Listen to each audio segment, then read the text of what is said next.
So next what I want to do is I want to talk about uniform convergence and pointwise convergence of series of functions. So if you were to take a function, I don't want to give it a name yet, but let's call it the sum of f sub j. So here f sub j is a sequence of functions. J is going to go from 0 to infinity, say.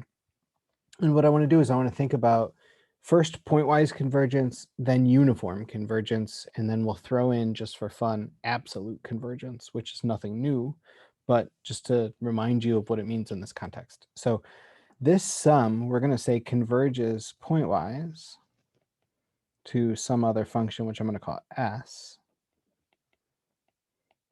if the sequence of partial sums, which I'm going to call s sub n of z, which is really just the sum of f sub j as j goes up to n, if this converges to s sub z for each z.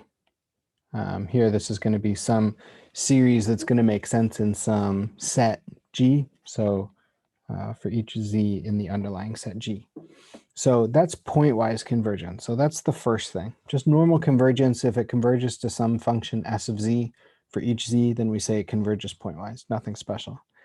We're going to say likewise that this sum, I'm writing a little bit too much, so this is a little bit monotonous, but this at least I think it's the clearest way to get the point across.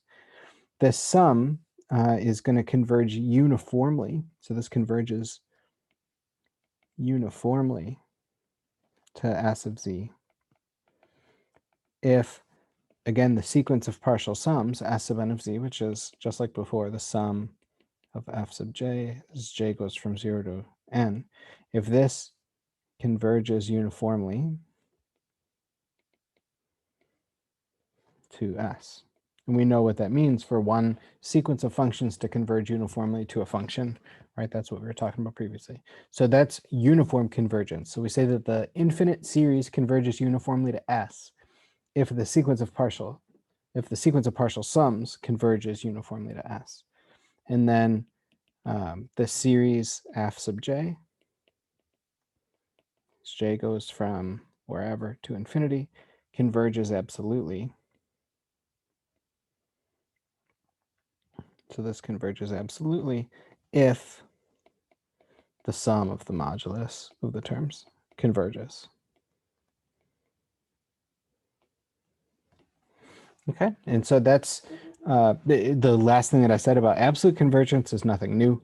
Of course, that's what it means for any series to converge absolutely, is that the sum of the modulus terms converge. Now, let's talk about a few examples here. Okay, so let's talk about, before I get to examples, I'm sorry. Before I get to examples, there's one last thing I forgot to say here. So I'm sorry. So for part 3, the series converges absolutely if the series of modulus, the series of the modulus of the function converges, and I forgot to add in one qualifier here, for all z. So of course it has to converge for all z and g in order for it to converge absolutely. So, okay, I think that's the only real subtlety there. Next, before we get to examples, let's talk about the Weierstrass M test. Okay, so this is going to be a really powerful test that'll tell us whether or not our series of functions is going to converge uniformly, absolutely, and so on. What I want to do is I want to think about the following. So if the sequence, if the sum f sub j, as j goes from 0 to infinity, satisfies the following. So it satisfies first that the modulus of f sub j of z is bounded above by m sub j. This is okay, independent of, this is for all z, so independent of z. In other words, this is a bound that works for all z in our set. And if the sum of these m sub j's, as j goes from 0 to infinity, converges, then here m sub j is some positive quantity. Then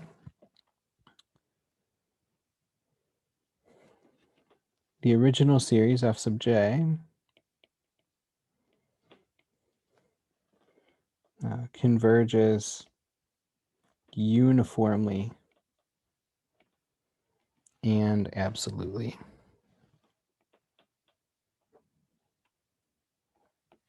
Okay, so if you can bound each of these sequences by some value m sub j, and if m sub j, these sums converge, then this series f sub j converges uniformly and absolutely.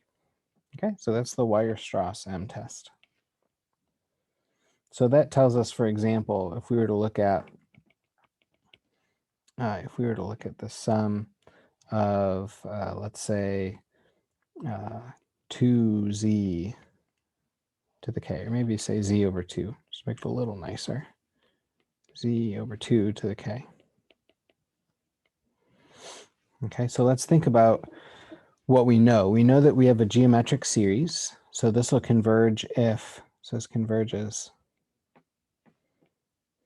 absolutely if the modulus of z over 2 is less than 1. In other words, if the modulus of z is less than 2. So it's going to converge absolutely there. But one other thing that we could do is pick a value a little bit less than, say, 2. So say, I don't know, let's let r